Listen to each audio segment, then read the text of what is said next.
Le diable recherche sa revanche, et sans piété ni tendresse pour le fidèle chrétien en particulier. Il cherche à le faire chuter avec aucun regret, aucun remords. Il est sans pitié. Il est prêt à lui faire perdre du terrain. Il veut combiner dans l'esprit de l'homme les compromis pour les activités alléchantes de la société moderne, aux belles valeurs de sanctification que le Seigneur Jésus nous offre. Il veut mettre dans le même panier les activités terrestres mondaines sur la même balance avec les valeurs nobles et saintes qui appartiennent à notre Seigneur Jésus. Quel escroc! Il met les désirs mondains et les contraintes, les obligations spirituelles au même échelon. Et inévitablement, peu à peu, le plateau de la balance va pencher sur le côté en faveur des passions, des désirs que l'homme a laissé libre accès, que la société lui a proposé.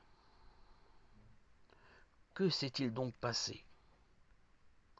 Le diable nous a trompés en nous faisant croire que la société moderne n'est pas dangereuse pour notre âme. De plus, le fidèle a donné accès au diable dans sa vie, en se persuadant qu'il n'y a pas de mal à se laisser divertir de temps en temps. Et voilà, Satan travaillait sur nous patiemment, tranquillement, dans la durée. Le monde vit dans une paix plutôt agréable. Il n'y a pas de guerre. Toutes les portes du laisser-aller, du bon vivre, de la complaisance avec les plaisirs que nous offre la société sont ouvertes. Les opportunités sont grandes. Et tout cela, dans la complaisance, nous laisse peu à peu chuter. Si nous ne demeurons pas fermes dans notre engagement dans l'enseignement de Jésus, dans la sanctification, inexorablement nous perdons pied et nous perdons la face. Nous perdons la bataille. Nous sommes laissés prélasser sur nos divans, devant la télé, et en même temps pervertir. Dans le même temps, nous sommes dans les griffes du diable. Nos yeux se sont laissés souiller, notre cœur s'est enlisé, notre corps triomphe sur l'Esprit de Dieu qui est étouffé, obscurci par nos passions, nos désirs charnels. On n'est plus acteur de notre vie, mais de pauvres légumes, de pauvres victimes en contact avec le mal, le péché, affalés sur nos divans. De même, dans l'intimité de notre chambre, de notre maison, bien au chaud, il suffit d'un déclic sur notre portable pour côtoyer la pornographique, le péché. C'est chose facile aujourd'hui, vous n'avez plus besoin de sortir la nuit déguisé pour aller dans des lieux obscurs, dégradants. Aujourd'hui, le diable est à portée d'un déclic, à portée de votre main.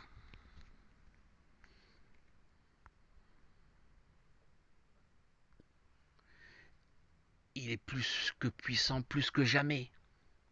Vous n'avez pas besoin de faire de grands efforts. Tout est facile, accessible pour pécher aujourd'hui, salir son âme, tacher notre vêtement blanc que Dieu nous a offert à notre baptême.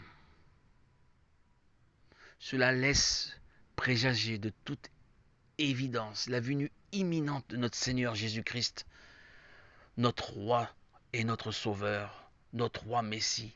Sa venue prochaine physique est nécessaire pour vaincre définitivement et éternellement Satan. Les jours sont proches, les jours sont comptés, où l'amour de Dieu, dans toute sa puissance, va enfin se dévoiler sous nos yeux ébahis. Dieu va venir dans toute sa splendeur, et en cela, toute est notre espérance et notre foi. Le mal a trop persisté. Il ne peut faire trop concurrence trop longtemps au Seigneur. Cela suffit. Sa fin est proche.